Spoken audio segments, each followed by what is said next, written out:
Ingaba uSibindi Mseleku ude wayifumana na i-virgin le wayethethe ngayo, nangona ke noba ingadethi kanti uyifumene ayizuba ngu-wife number 1 because sibonile sekulotyolwe uAmahle kuthiwa ke noTirelo seluyomlobola.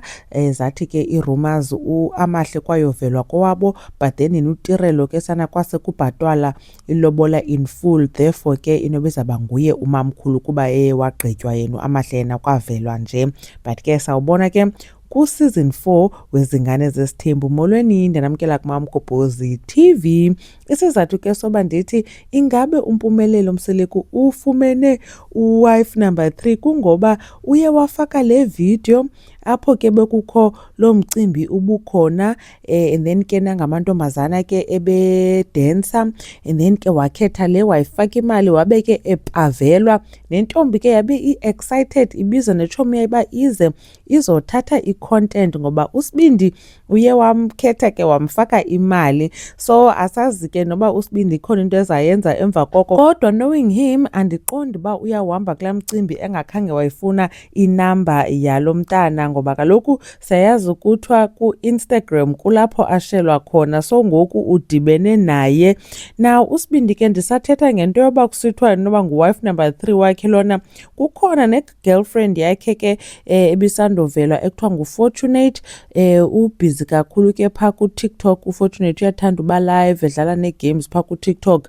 Impumelelo bevele ke kwi-birthday yakhe sabona ividiyo enaye phaa, kwabonwa ngolo hlobo uba ungathi uyathandana naye, and then ke kwabonwa nee-pictures kaFortunate esemotweni. Kwathiwa hayibo, kutheni ngathi le moto kaMpumelelo intsha nje le uFortunate akuyo, meaning basandodibana nale hairstyle kaFortunate, hairstyle asandoyenza.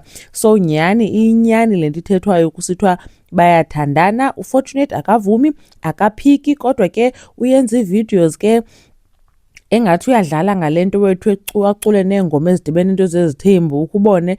But ke itshomi yakhe iye yaphuma yona yathi it's not like abadibani abantu xa bebuza uba kutheni le nto engadibani noMpumelelo ntontoni.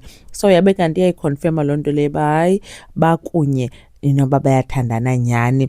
So apha ke asazi uMpumelelo wenza ntoni efaka imali kule ntombazana, mhlawumbi ebedlala nje esenzela i-content okanye ebe-serious. Siyamazi ke uDJ Phumza akadlali, angathi gxi ku-season 4 weZingane Zesithembu sekukho abantu abayi-4, 2 abalotyoliweyo, 2 ama-girlfriend alinde ulotyolwa. Ingathi wethe ufuna 7 kaloku ekugqibeleni. So ke ingathi kofuneka akhabele ezimpondweni. Anyways, inkosi kakhulu ke uthini bukele le video bethunani. Asiyazi ke ithini into kaGirl. Ndanibona kwivideo elandelayo.